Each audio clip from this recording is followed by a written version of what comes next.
Today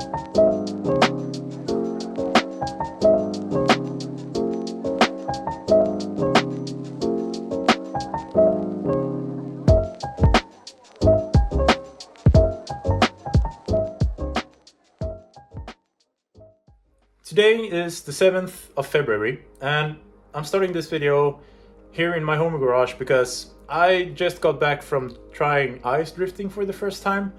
It was super fun, I've never been before, and I gotta give a shout out to Liam for giving me a ride along, but also to Joel who gave me a ride along and then let me try his car on the ice.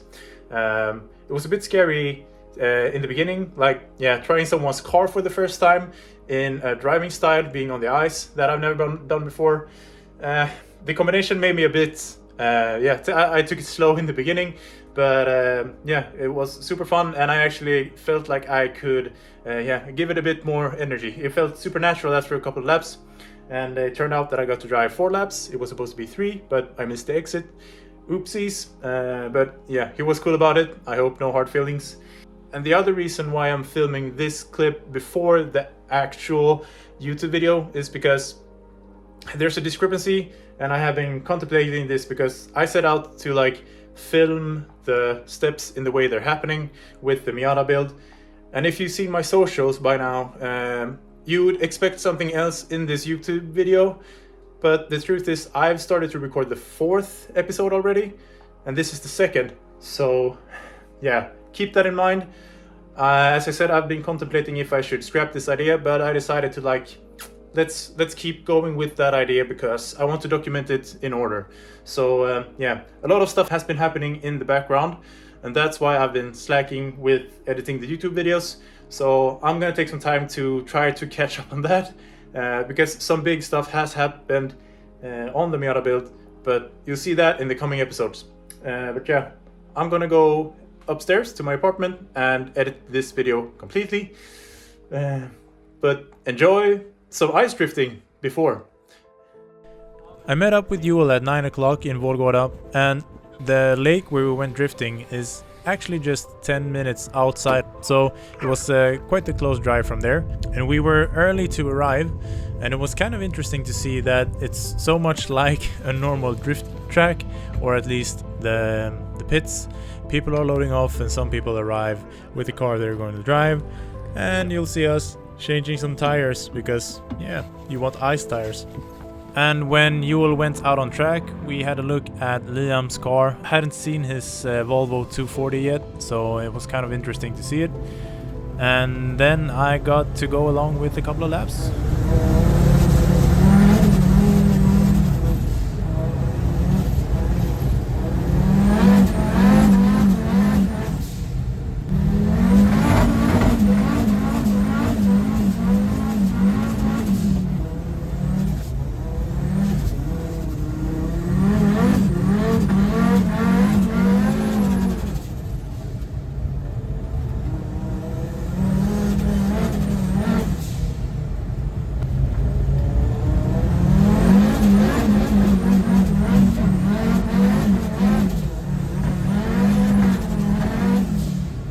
I only filmed one of the first laps that he drove, so it doesn't really do it justice, but we saw from the outside later that he was driving way more intense. Then it was time to get into the passenger seat of Joel's E36, and you can really tell that after a couple of laps, you get way more comfortable with your driving.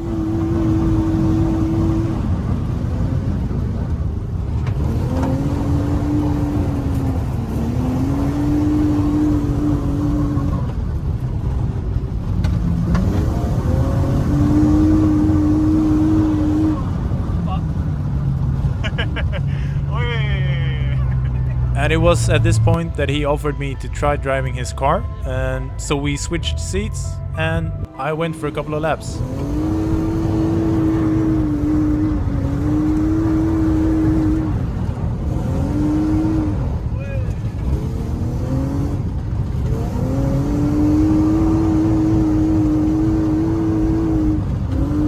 I do have to add that it feels kinda strange that I hadn't been ice drifting before this, but it was a great experience, and I'm super grateful for getting the opportunity of driving one of the cars myself.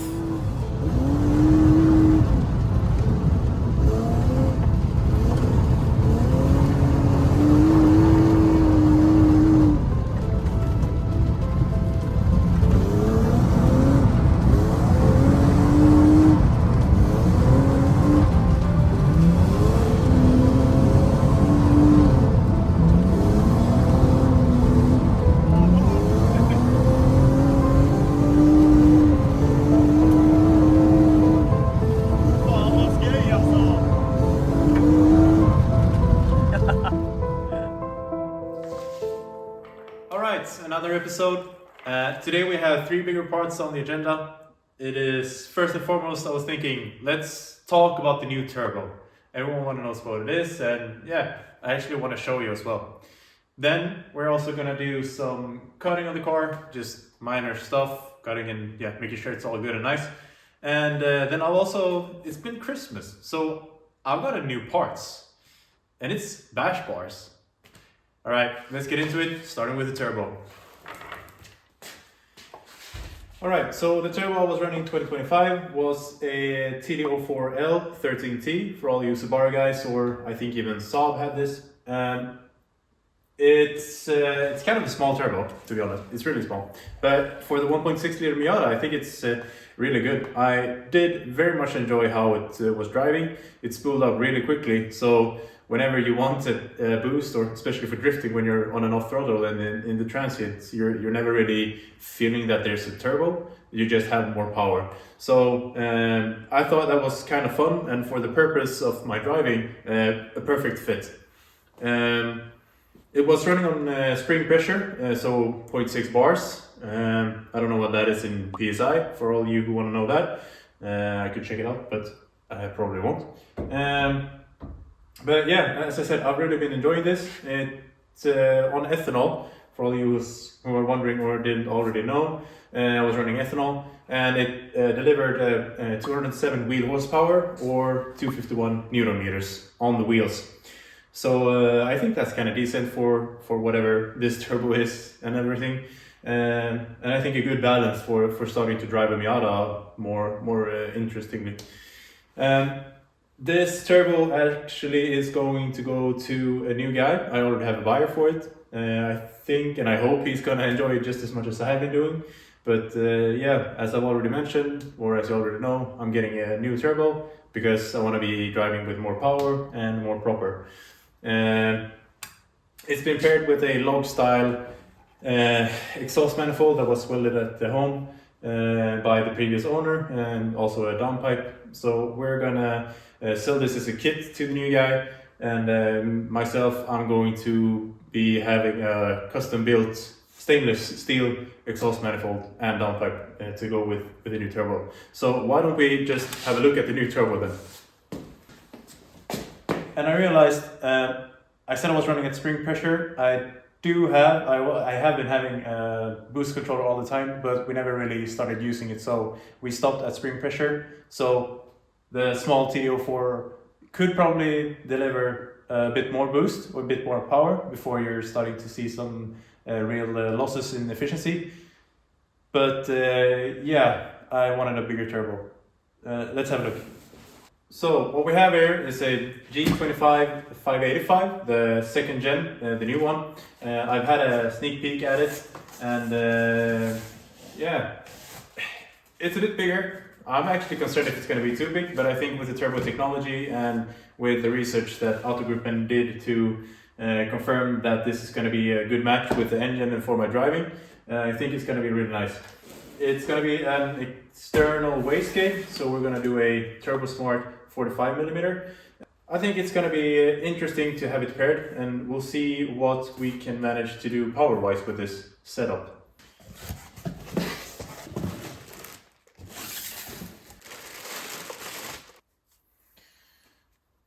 It's bigger, it's newer, more modern. One of the things I'm really looking forward to is that it's all V-bend flanges here. The old one has, yeah, you see, I had to seal it up because the downpipe wasn't really sealing too well with the turbo. And the new Turbo Smart wastegate, it has a 14 PSI spring as it is. That's roughly 1 bar. So already out of the box, it's a higher boost pressure, bigger turbo. So I don't even know where we're gonna start with the power numbers for this car. Let's hope that the gearbox holds up. Of course, it's possible to change out the springs to get the desired pressure, and I also know that I'm gonna want to stop the power level at where the gearbox should have a chance of surviving. I'm super excited about this, as I said, and I really can't wait to get the custom exhaust manifold started and the downpipe as well, so we can be butting it up all the finishing touches. That's the big news and the big upgrade. Let's continue with the video. This part of the video is going to be divided into 5 steps, as you'll see. And the main goal really is to remove unnecessary stuff and save some weight. As you'll see, it's not really that much that I'm removing, and the total weight was 3.8 kilograms, which is underwhelming, but I'll take it. First up was the heat shield for the muffler, and then I'm moving on with the OEM tow hooks. I've previously been using the tow hooks to lift the car, but the new bash bars is making this redundant, so I'm taking it off. Next up, I'm removing some unnecessary exhaust hangers. And one of them is actually something that a previous owner has welded on for a special kind of exhaust that they built. I don't really need it, and I think it's in the way. I'm just saving the ones I need. After that, I'm removing the metal mud flaps or splash guards or whatever you'll call it. And it's actually because I've had an experience of them being in the way when I'm trying to work in the wheel well. So it clears up some extra space, and it also removes some weight. Now, as you'll see, I'm careful to not remove any of the spot welds, so I'm not really doing anything to the structure of the car. The only real downside I can see to removing these mud flaps is that I'm removing some of the OEM bumper supports. However, I'm saving the top one, and I'm not really running an OEM bumper, and the likelihood of me restoring this car any day soon is just getting smaller and smaller. And when you're done cutting, make sure to always touch up the paint so that it's not bare metal exposed. I'm only including a clip of some primer because this is probably not that fun to watch. The last step is to remove the sound deadening mat in the back. Now what you'll see me doing here is actually something that I wanted to try because I saw a YouTube video giving this as a suggestion. The most comfortable way would be to use dry ice, of course, but I wanted to give this a shot. The idea is to moderately hammer the mat so that it will crack and also ever so slightly loosen the adhesive. After that, you'll chisel it away in sections or in parts, and you can see that it's working, but it might not be the fastest route. It also did leave some of the adhesive left to the paint, so I did go over it with the steel brush to get the final pieces out. And of course, I did touch up the paint here as well, but I never filmed any of it.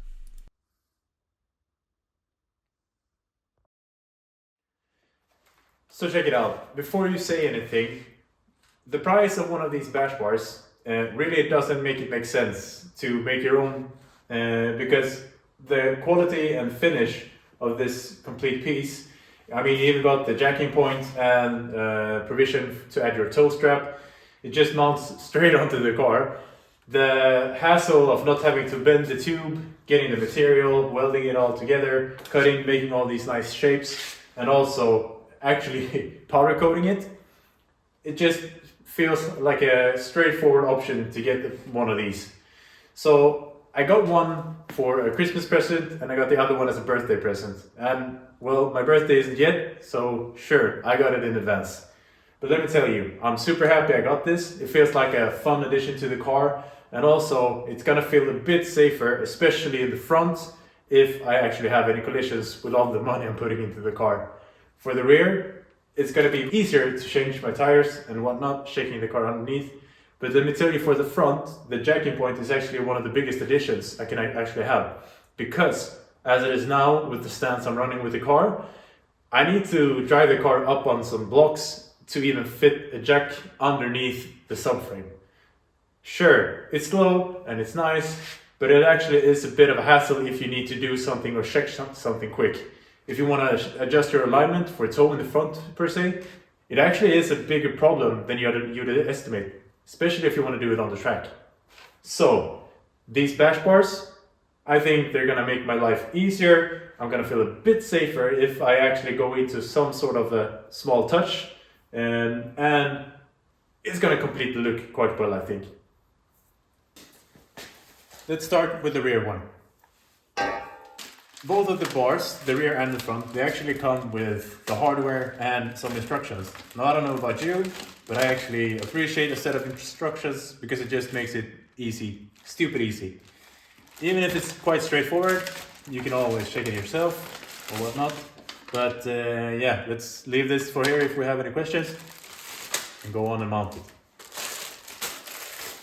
So as I told you, I'm an instructions kind of guy, or at least I appreciate it. And I actually just had a quick look. They're short, but the point where I'm planning to put my toe strap actually is meant if you want to run the OEM bumper. That's kind of nice.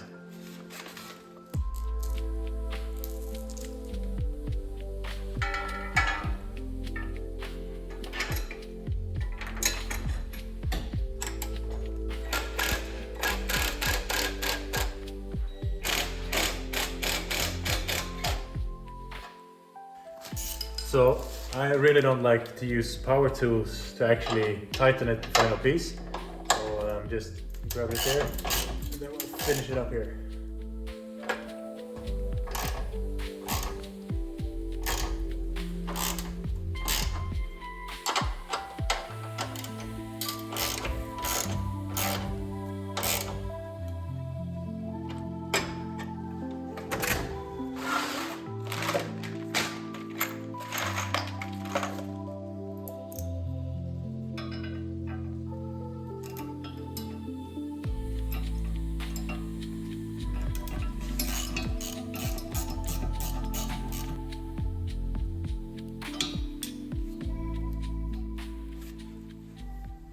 Looking at it from the top, it seems like it's going to be some sort of protection in case of a rear collision or spinning out against something.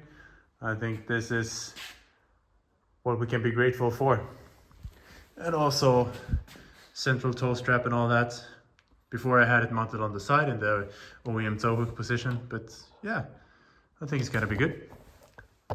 Also the lifting point. So for the front bash bar, I'm actually, I don't know how well you can see it, but it's this interface has seen better days. So I'm actually going to start by grinding this down a bit, at least to get rid of the rust, and then painting it with the car's color, because as you can see, someone has been painting here before, not me, I'm innocent. But yeah, I think we'll tidy this up before we mount the front one. So let's see how that goes. This is now painted. Came out fairly decent, I'd say. No one's ever really gonna see it but me when I'm working on the car, or unless I have to accidentally run without the front bumper for a few seconds. But I'm pretty pleased with the results for being just something that needs to be grinded down and painted over. Yeah, let's see if we can't mount this front bash bar when this is all cured. I think I'm gonna have to give it a couple hours, but probably not gonna do that today when I think about it. Let's see when I'm back. Alright, we're back in the garage. It's the next day and the paint seems to have cured properly. Now let's throw the front bash bar on. I actually test mounted it yesterday before I painted everything, which I think was a good idea because I needed to adjust it a bit and redo the threads because they were all rusty. So yeah, I think it's a tighter fit, and I'm not sure if that's the front of my car being a bit off or if it's the bash bar itself. But yeah, it's possible to mount it. It's a bit tighter than the rear, but you also have the bent plates and everything, so there's a lot more to line up than in the rear, where it's just two plates that's supposed to be fitted properly. So let's get into that.